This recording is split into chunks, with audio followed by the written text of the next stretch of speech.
Recording studio Sitamarhi.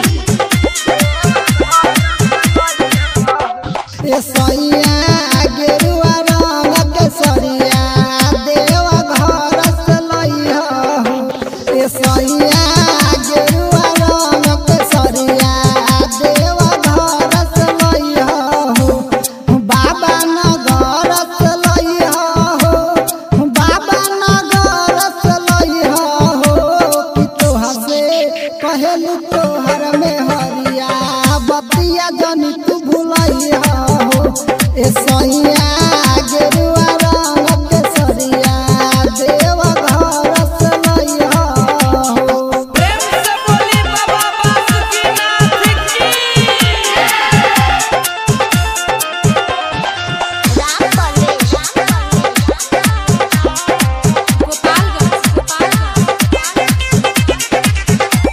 Mix by Manish अकेला।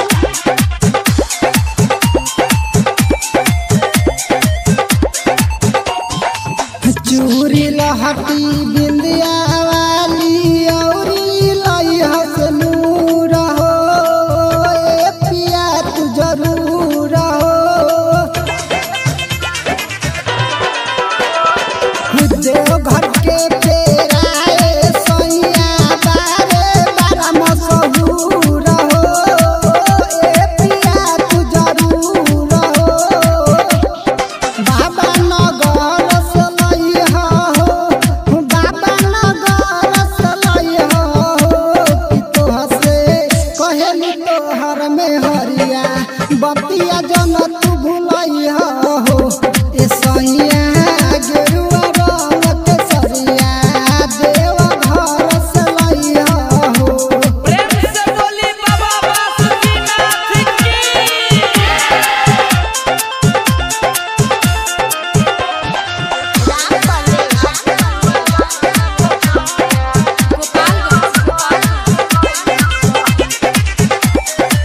Mix by Manish अकेला।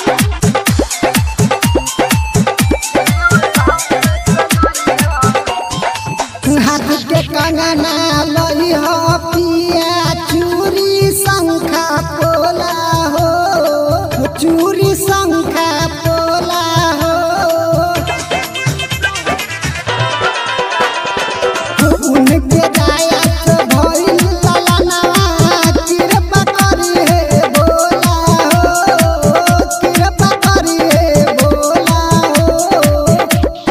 बाबा नगर से लइहा हो बाबा नगर से लइहा हो कि तोह से कहेली तोहर में हरिया बतिया जनी तू भुलैया हो ए सैया गेरुआ रंग के सरिया देव घर से लइहा हो।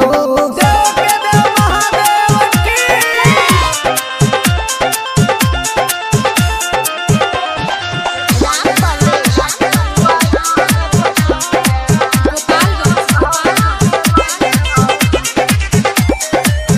मिक्स बाय मनीष अकेला।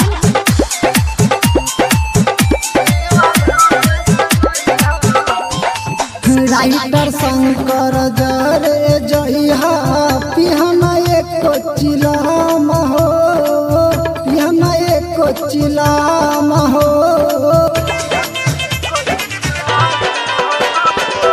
ए हो सुना रोहित राजा बतिया जानी मोर हो बतिया जानी मोर हो। बाबा नगर से लइहा हो बाबा नगर से लइहा हो कि तोह से कहेली तोहर में हरिया बतिया जन तू भुलैया हो ए सैया गेरुआ रंग के सरिया देव घर से लइहा हो। मनीष अकेला रिकॉर्डिंग स्टूडियो सीतामढ़ी।